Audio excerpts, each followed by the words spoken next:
Sou um filho de Deus, filho amado de Deus, vencendo as áreas da orfandade, rejeição e orgulho. Eu sou o Paulinho.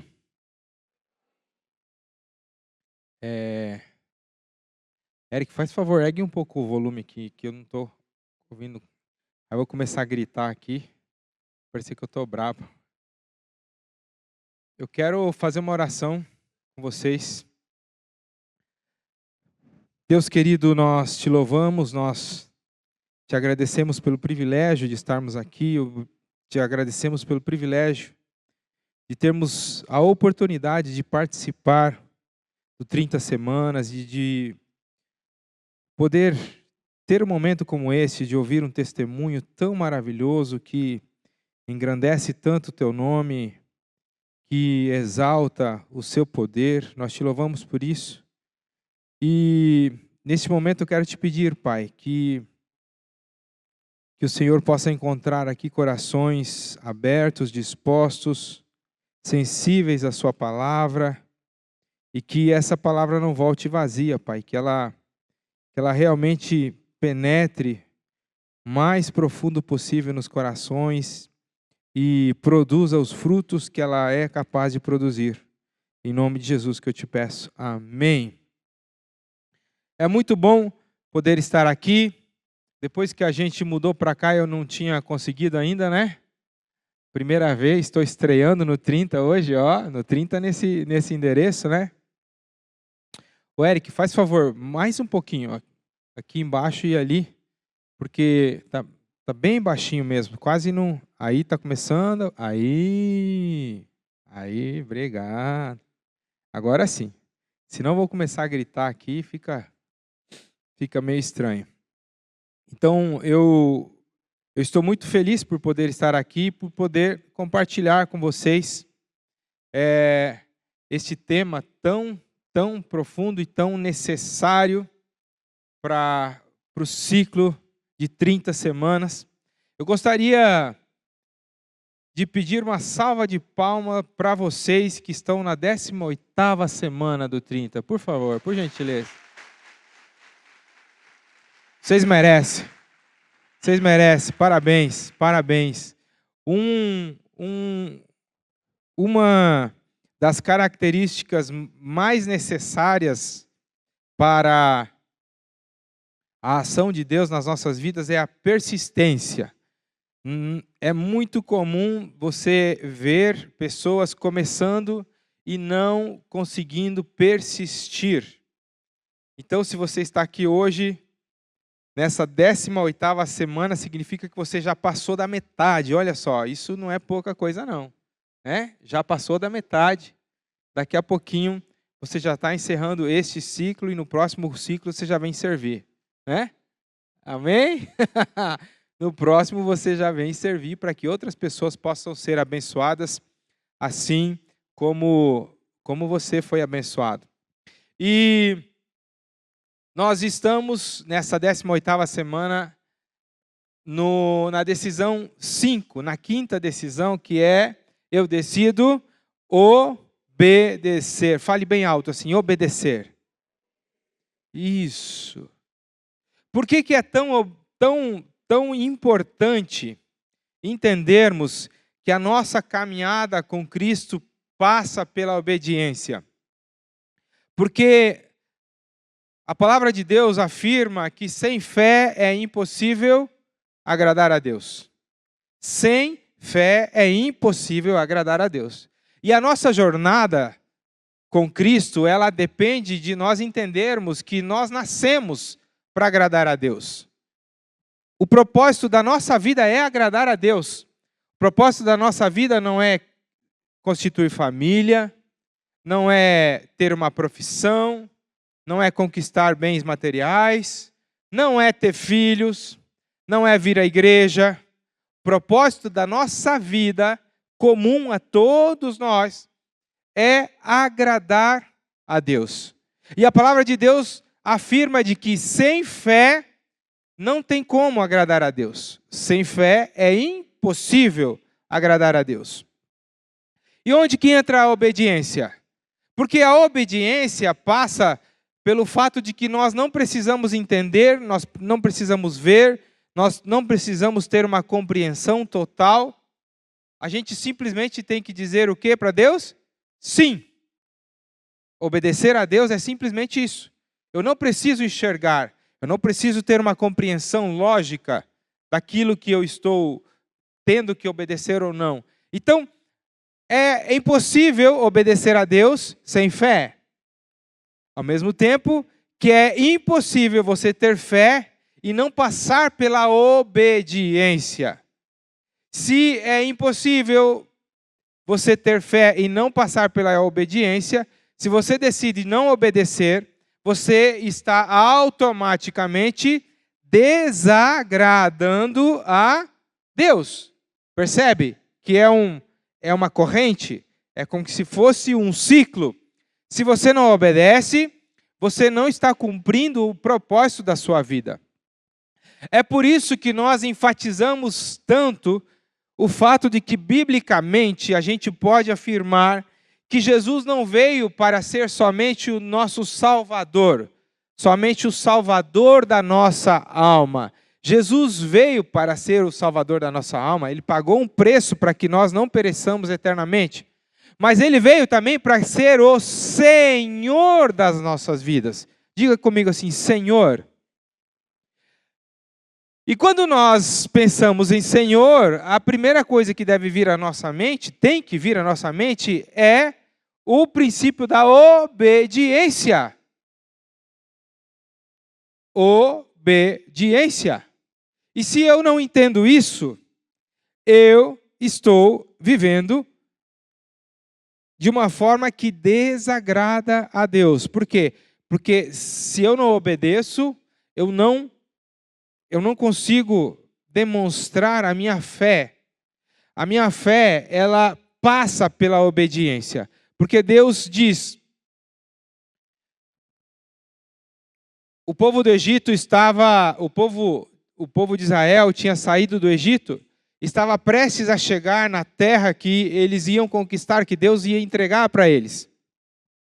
Mas antes de chegar nessa terra tinha o rio Jordão. E eles precisavam passar por esse rio.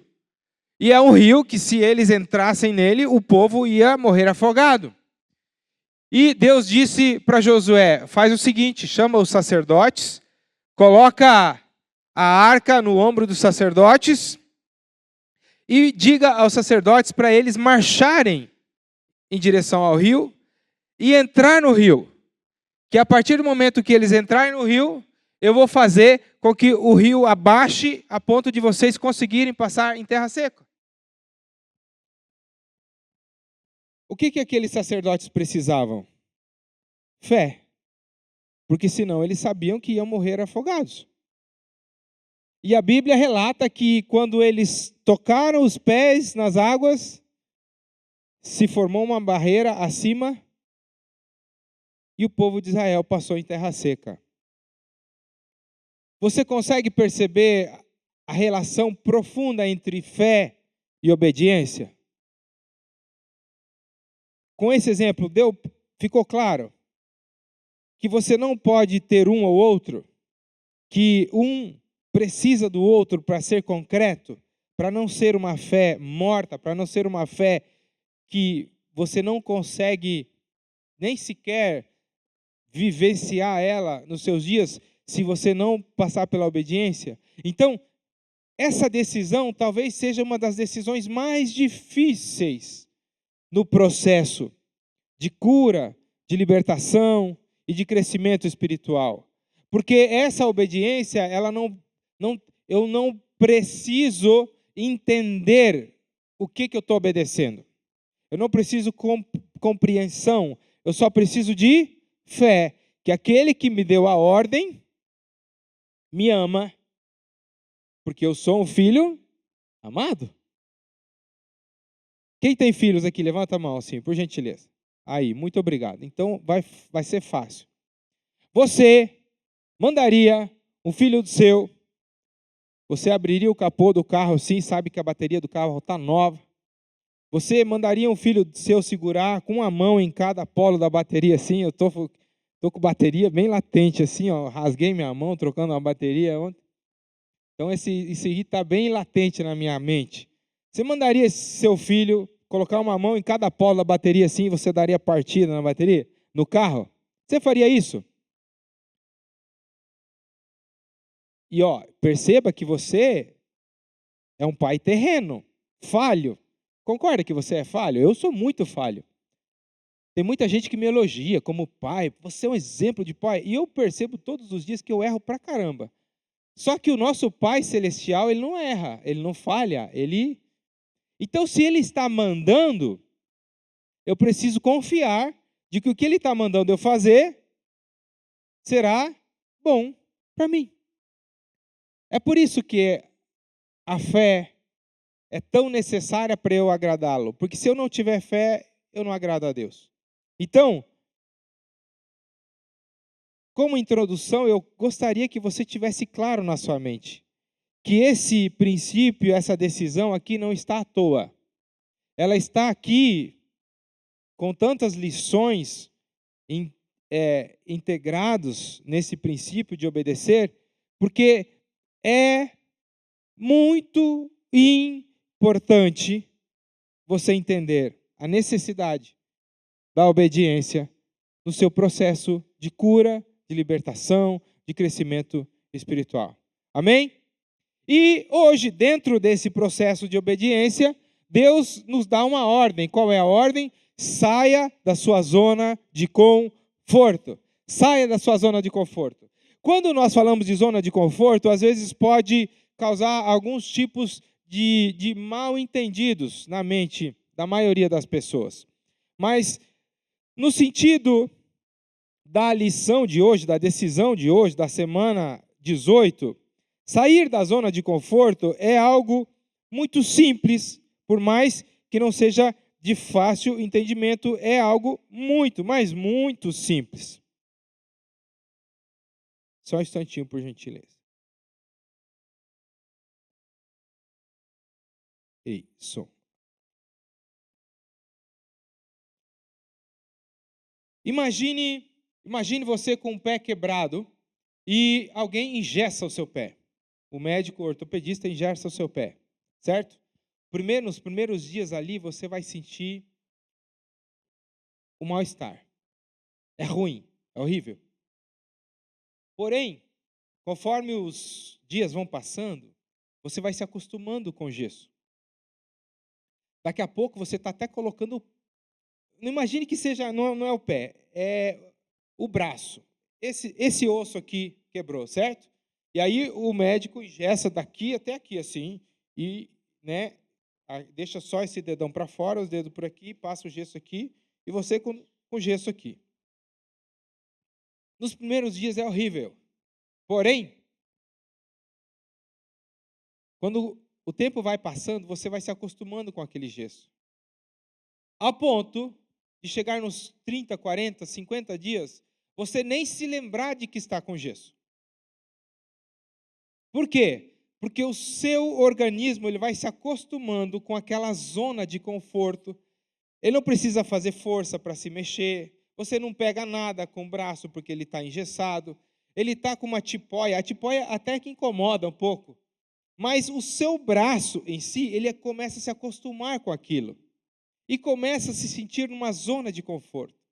Porém, vai chegar um ponto em que o médico vai constatar que o seu osso já está bom. Certo? E o que o médico vai fazer?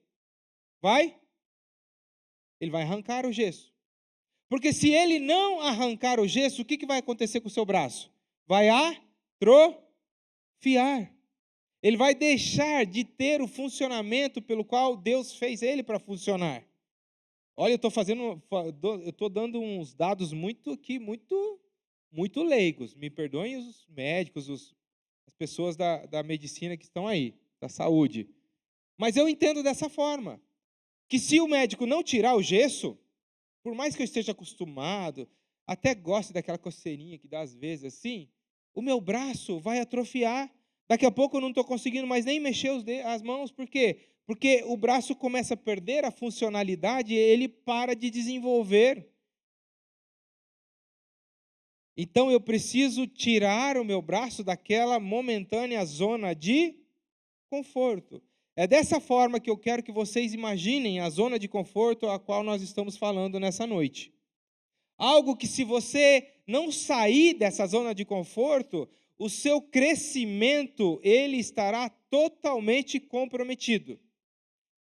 É uma zona, é um lugar de que você não sair dele, você não vai conseguir enxergar aquilo que Deus tem para você e muito menos viver aquilo que Deus tem para as suas vidas.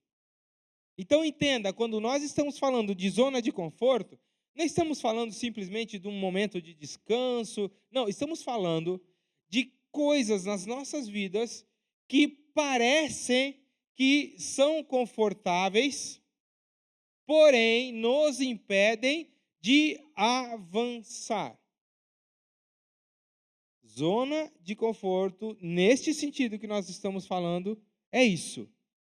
Coisas na nossa vida, situações, pessoas, empregos, relacionamentos, enfim, pode ser qualquer tipo de coisa que momentaneamente parece que está tudo legal, que está tranquilo, porém são coisas, situações que nos impedem de crescer e nos impedem de avançar na nossa vida espiritual. Gênesis capítulo 2, versículo 1, diz assim: Ora, o Senhor disse a Abraão: saia da sua terra, do meio dos seus parentes e da casa do seu pai, e vá para a terra que eu lhe mostrarei. Farei de você um grande povo e o abençoarei. A partir deste texto especificamente, nós podemos entender que Deus queria fazer de Abraão uma grande nação. Iria fazer, porque ele estava prometendo. Que Deus queria abençoar Abraão. Porém, havia uma condição. Qual que era a condição? Saia da sua terra, do meio dos seus parentes. Trazendo para a nossa situação, para o nosso dia de hoje, para a nossa lição de hoje, lição de vida que Deus quer nos dar. Saia da sua zona de conforto. Saia da sua terra, mude o ambiente, saia do meio da sua parentela, saia do meio dessas pessoas. Por quê? Porque eu quero fazer de você uma grande nação e porque eu quero te abençoar. Talvez Deus já tenha falado contigo, saia da sua zona de conforto. Saia dessa situação que está te impedindo de crescer. Saia dessa situação que está impedindo você de enxergar o propósito que eu tenho para a sua vida. Saia, abandone, mude. Mas talvez existam algumas barreiras que impeçam com que você consiga obedecer. Lembre-se que nós estamos na decisão obedecer. A obediência está em cima aqui do nosso guarda-chuva de ideias, ok? E uma das ordens que nós devemos obedecer é aquela que Deus diz para nós: saia da sua zona de conforto. E às vezes é difícil sair da zona de conforto porque existem algumas barreiras colocadas pelas situações ou por nós mesmos. A primeira delas que nós podemos ver é o sentimento de que eu me responsabilizo por tudo que acontece. Quando eu me responsabilizo, me auto-responsabilizo por tudo que acontece comigo e ao meu redor, nós entendemos que isso é, talvez, uma das raízes mais árduas, mais duras, de amargura que existe no coração das pessoas, que é o que nós chamamos de culpa.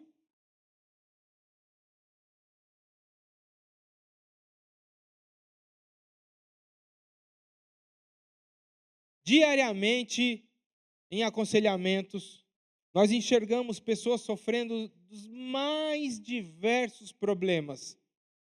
E você, em poucos minutos de conversas com a pessoa, uma das raízes dos mais variados problemas. Pode imaginar os mais variados problemas.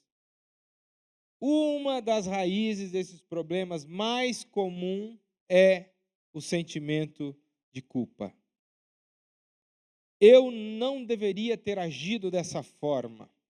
Eu não deveria ter entendido dessa forma. Ou seja, num primeiro momento, parece algo confortável, parece algo legal. Por quê? Porque é autorresponsabilidade. Isso a gente aprende no curso de inteligência emocional. A autorresponsabilidade é algo positivo.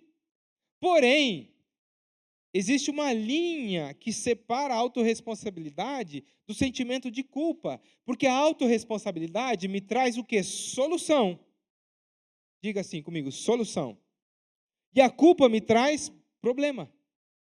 Então, como eu identifico se o que eu estou tendo é autorresponsabilidade ou é simplesmente um sentimento de culpa que está me travando?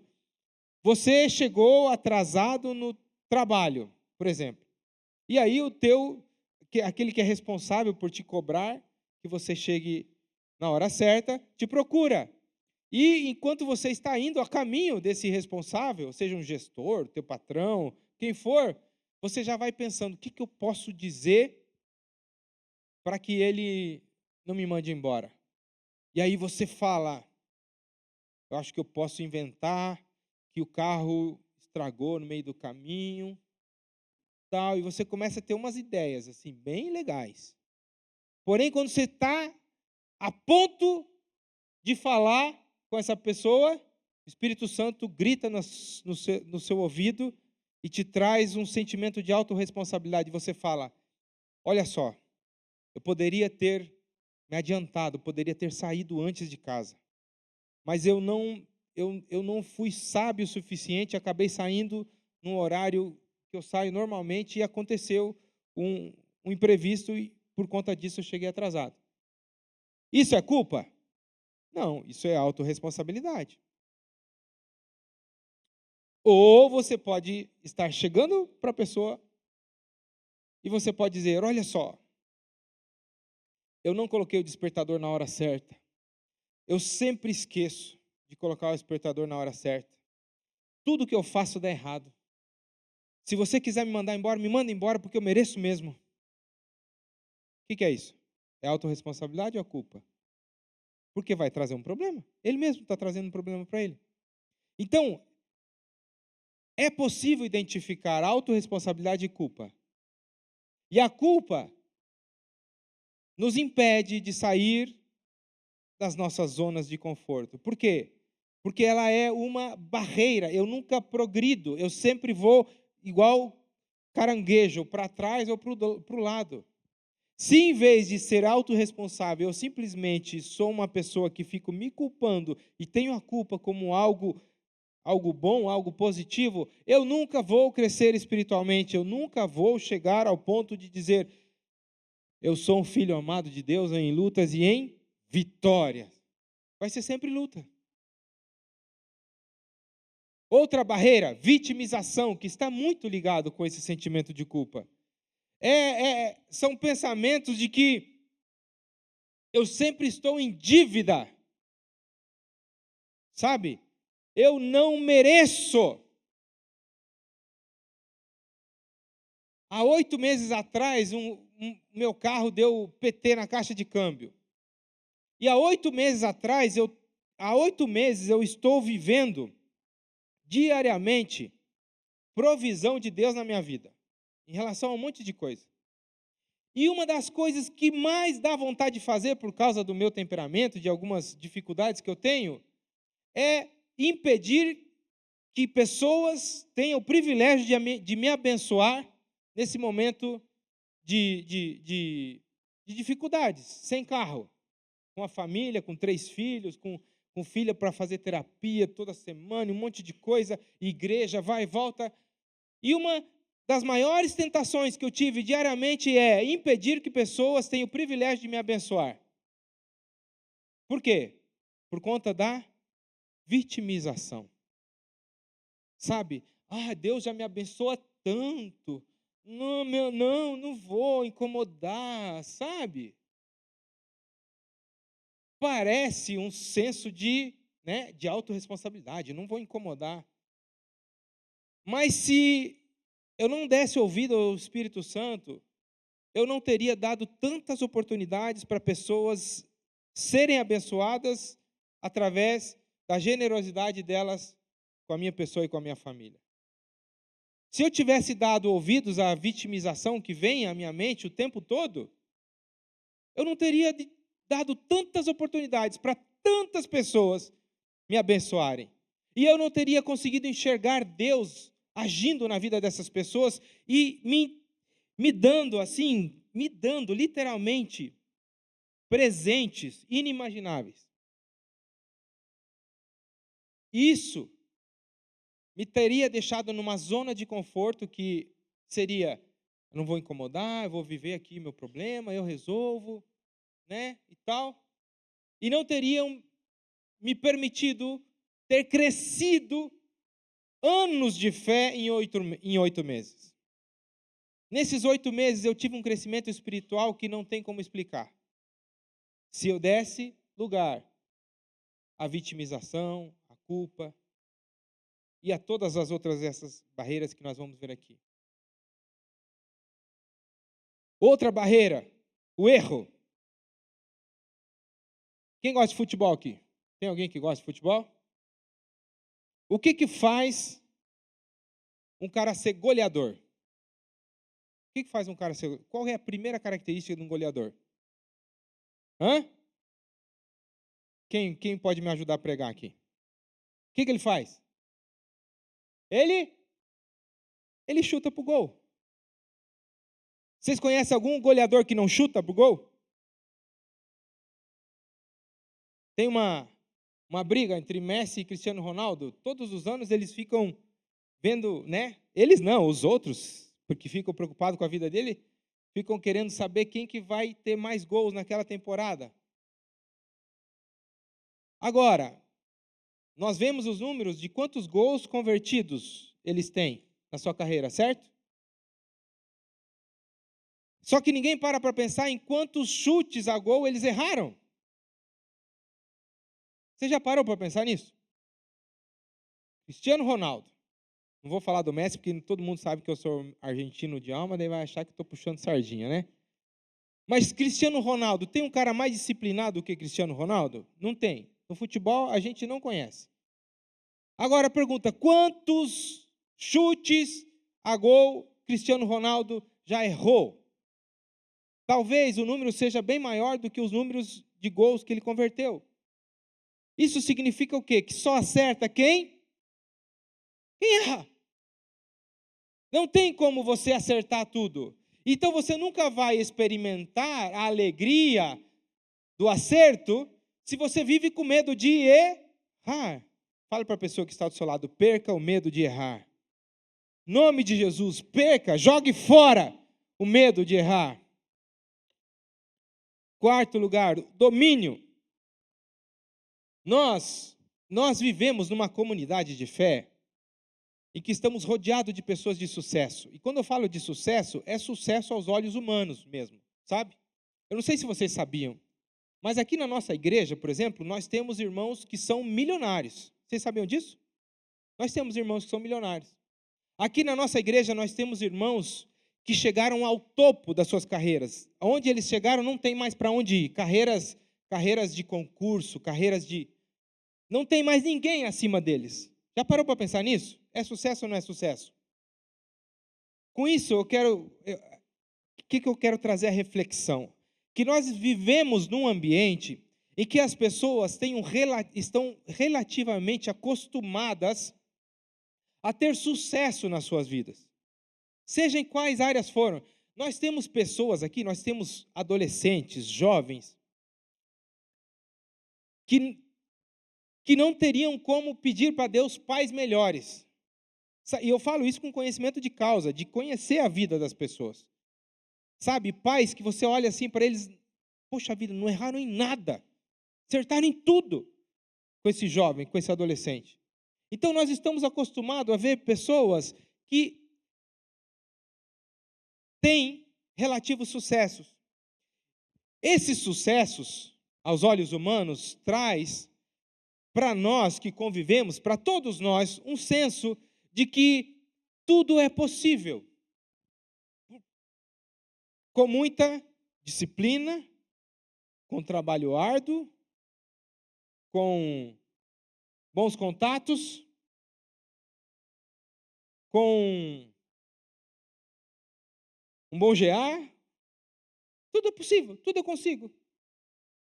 Isso é uma zona de conforto, é uma barreira para eu sair de uma zona de conforto. Por quê? Porque eu começo a olhar para a vida dos outros e começo a ver algumas coisas que começam a acontecer na minha vida por conta da minha disciplina, por conta do meu trabalho árduo, e eu começo a entender que eu estou dominando sobre as situações, sobre várias situações da minha vida. Acontece que Deus olha para mim e fala: Paulinho, eu tenho muito mais para você. Essa visão que você está tendo do seu ambiente é uma visão muito míope. Eu tenho muito mais para você. Porém, essa sensação de domínio sobre as situações é uma barreira para o meu crescimento. Porque eu não vou conseguir sair dessa zona de conforto. Quem já ouviu a frase, não existe crítica construtiva? Já ouviu essa frase? Não existe crítica construtiva. Eu já usei essa frase muitas vezes. Mas por que eu usei essa frase? Não porque realmente não exista crítica construtiva. É porque, pessoalmente, para mim, Paulinho, toda crítica que chega para mim é destrutiva. Por mais que uma pessoa esteja falando para mim: Paulinho, se você falar segurando no meio do microfone, você vai sentir mais segurança e menos desconforto com medo do microfone cair. É uma preocupação a menos que você vai ter quando você estiver dando uma palestra. Eu vou, a primeira atitude mental que eu vou ter, eu vou falar: essa pessoa não prestou atenção em nada do que eu falei, ele só se importou com esse lugar errado do microfone que eu pego? E traz uma bomba dessa para a minha cabeça? A primeira atitude mental que eu vou ter é essa. Porém, se essa pessoa teve a ousadia de chegar em mim: oi, filha, o que está acontecendo? Por favor, senta ali e fica quietinho. Está com o quê? Está com o quê? Tá, então eu vou te pedir para você ir ali com a Sinara, ela entende muito bem disso aí e vai cuidar de você, tá bom? Obrigado. Vai lá, Nina e Liz, vai lá junto, tá bom? Ele é Henrique e Liz. Obrigado. Se eu não der ouvido à voz do Espírito Santo, a primeira coisa que eu vou achar é que essa pessoa quer o meu mal, porque ela está me criticando. Ela está me criticando ou não está? Ela está me criticando. Mas é uma crítica construtiva. Ou não é? Porque é muito melhor, é muito mais tranquilo para mim, que eu tenho uma mente, pensamentos acelerados, uma mente muito... Eu estou ouvindo o barulho desses negócios aqui, ó, desses canhões de luz aqui, desses movie, o tempo todo que eu estou falando com vocês aqui, está me incomodando esse barulho. Então, se eu tenho uma incomodação a menos, vai ser muito melhor para mim. E essa pessoa está me ajudando. Mas a sensação que eu tenho quando ela vem me falar é que é uma crítica destrutiva. E isso é uma barreira enorme para o meu crescimento. Porque eu vou continuar na minha zona de conforto de achar que eu sei tudo e que eu sou um bom palestrante. Caí nesse erro. Eu tenho que correr, porque o meu tempo acabou. E por último, nós precisamos, eu quero que você repita comigo. Nós precisamos, fala assim: eu preciso transformar ideias em iniciativas, intenções em comportamentos, desempenhos em resultados. Isso é ter atitude, pessoal. Isso é ter atitude. Não é só ficar com promessa, sabe? Eu vou fazer, eu vou melhorar, eu vou transformar ideias em iniciativas. Qual a diferença de ideia para iniciativa? Me veio uma ideia na mente e eu transformei em algo palpável. Sem iniciativa não tem como. Como que eu vou saber se vai dar errado se eu não chutar para o gol? Então tem que ter iniciativa. Eu preciso transformar o desejo de fazer em comportamento. Não, mais ou menos 8 meses atrás, eu descobri que eu estava doente, muito doente fisicamente. E aí me veio um desejo enorme de emagrecer, porque eu sabia que a minha cura passava pelo emagrecimento. Adiantava eu ficar só com o desejo? E aí, ia almoçar na casa da minha mãe, e no almoço da minha mãe só tem arroz, feijão, macarrão, polenta, quiabo, jiló, mandioca frita, escondidinho de batata com carne moída, frango passarinho e uma carne de molho. Não sei se quem é mãe aqui faz assim uma comida para cada um da casa, né? Só que eu sempre fui aquele que nunca tive problema com comida, então eu comia tudo. Adiantava eu ficar com vontade de emagrecer e chegar na casa da minha mãe e comer igual eu comia normalmente? Adiantava? Não ia adiantar nada.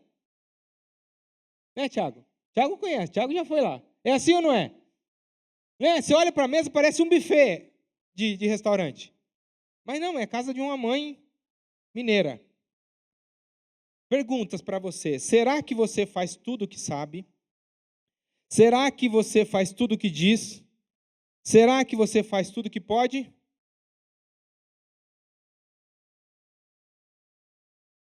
Para você escrever aí na sua apostila depois, você identificou características que podem se tornar barreiras na sua vida? Barreiras para o seu crescimento? Barreiras para você cumprir o propósito de Deus na sua vida? E talvez você esteja agora se perguntando, como eu faço para sair da minha zona de conforto? 3 pontos que nós vamos passar rapidamente. Primeiro, viva a sua liberdade. Gálatas 5:1 diz: foi para a liberdade que Cristo nos libertou, portanto, permaneçam firmes e não se deixem submeter novamente a um jugo de escravidão. Viva a liberdade que Deus te deu, Ele não só te prometeu. A partir do momento que você se tornou um filho de Deus, comece a viver isso, tome posse dessa liberdade. Perceba, a liberdade de Cristo é uma liberdade de dizer não. A liberdade que vem de Cristo não é uma liberdade para fazer qualquer coisa que te dê na telha. A liberdade de Cristo é uma liberdade de ser livre ao ponto de poder dizer não. Eu não sei se você tem colegas de trabalho, você não, mas talvez você tenha algum colega de trabalho que todo final de semana vai para a esbórnia, vai para...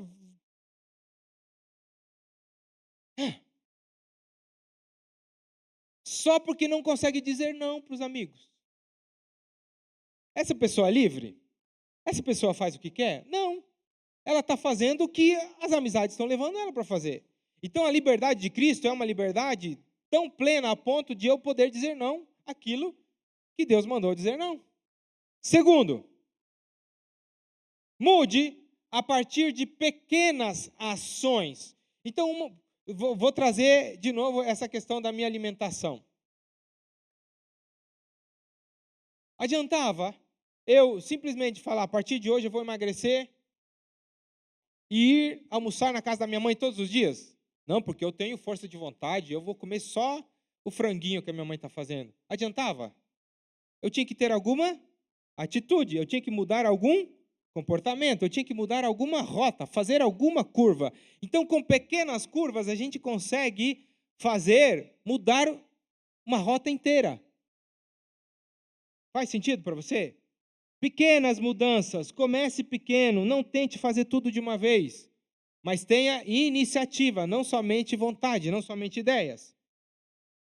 E por último, tem um livro, por favor, fique de pé. Tem um livro que eu aconselho para todos lerem.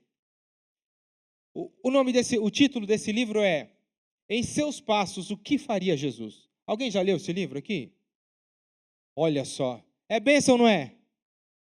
Uma cidade inteira foi mudada porque algumas pessoas começaram a se fazer essa pergunta antes de fazer qualquer coisa, antes de tomar qualquer decisão. No meu lugar, o que Jesus faria? Ele traria culpa para si? Ele teria medo de errar? Ele faria com que o fato de ele ter o domínio sobre a situação fosse uma barreira? Ele teria falta de atitude? No meu lugar, o que Jesus faria? Por que isso é tão importante, pessoal? Porque o que vai nos trazer a cura não é somente a nossa persistência nas semanas, semana atrás semana, no ciclo do 30 semanas. O que realmente vai nos trazer sucesso é nos tornarmos verdadeiros cristãos. Não somente da boca para fora. Mas entender que Jesus morreu na cruz em nosso lugar, não somente para ser o salvador das nossas almas, é por isso que eu comecei dizendo isso sobre obediência. Ele deseja ser o Senhor das nossas vidas. E se eu não sou mais dono de mim mesmo, eu não posso ficar me perguntando o que eu quero, o que eu desejo, onde eu quero chegar. A minha pergunta tem que ser, no meu lugar, o que Jesus faria? Esse é o ponto-chave para a nossa restauração, para a nossa cura, para que Deus consiga nos fazer, olha só, para Deus não existe nada impossível. É somente um vício de linguagem dizer que Deus consiga. Mas para que Deus consiga nos fazer cumprir o propósito dele para as nossas vidas, nós temos que deixar. E nós só vamos conseguir deixar se a gente abrir mão de nós mesmos e viver uma vida realmente entregue a Jesus Cristo. E eu só consigo viver isso se tudo que eu for fazer, toda circunstância, toda situação que se apresentar para mim, encontre uma barreira. Qual é essa barreira? A pergunta. Repita comigo: em meu lugar, o que Jesus faria? Essa pergunta a gente tem que se fazer milhões de vezes por dia. Sabe, estou falando de comida porque eu sofro com isso. Abriu a geladeira, vai comer alguma coisa, beber alguma coisa. Pergunta: Jesus, no meu lugar, o que você pegaria aqui? Testa para você ver como que sua vida muda. Eu tenho certeza absoluta que nunca mais vai entrar nada dentro de você que vai te fazer mal. Porque Jesus ama esse corpo que você carrega. Esse corpo que você carrega é templo do Espírito Santo. Quando alguém jogar uma bomba em você com palavras e você vier com aquele contraponto prontinho assim: Jesus, em meu lugar, o que você falaria? Aí ele vai te trazer as palavras corretas e o desastre não vai acontecer. Perceba, Jesus disse que Ele quer te ajudar. Ele quer te dar uma vida abençoada. Olha o que Deus falou para Abraão.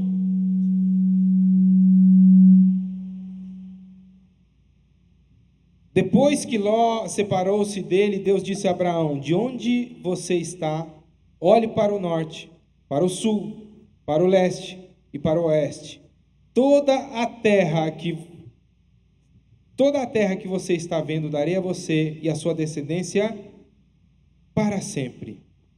Tornarei a sua descendência tão numerosa como o pó da terra, se for possível contar o pó da terra. Também se poderá contar a sua descendência. Olha o que ele falou 2 capítulos à frente. Depois dessas coisas, o Senhor falou a Abraão numa visão: não tenha medo. Eu sou o seu escudo, grande é a sua recompensa. Deus está falando isso para você nessa noite. Não tenha medo. Quem cuida de você sou eu. Mas não adianta eu, sabe, me emocionar aqui com essa palavra e a hora que sair daqui, alguém me trancar no trânsito e eu agir como eu agiria normalmente. Sem perguntar, Jesus, o que você faria no meu lugar agora? Não adianta eu chegar em casa e a casa está virada e os filhos adolescentes daquele jeito, largados com o celular na mão, e a cozinha virada, e você chegar e agir como você é, sem perguntar, Jesus, se você fosse mãe dessa galera agora, o que você falaria? O que você faria? Não adianta. Fale para quem está do seu lado, não adianta. Sem Jesus. Então vamos cantar sobre Jesus aqui. Vamos cantar.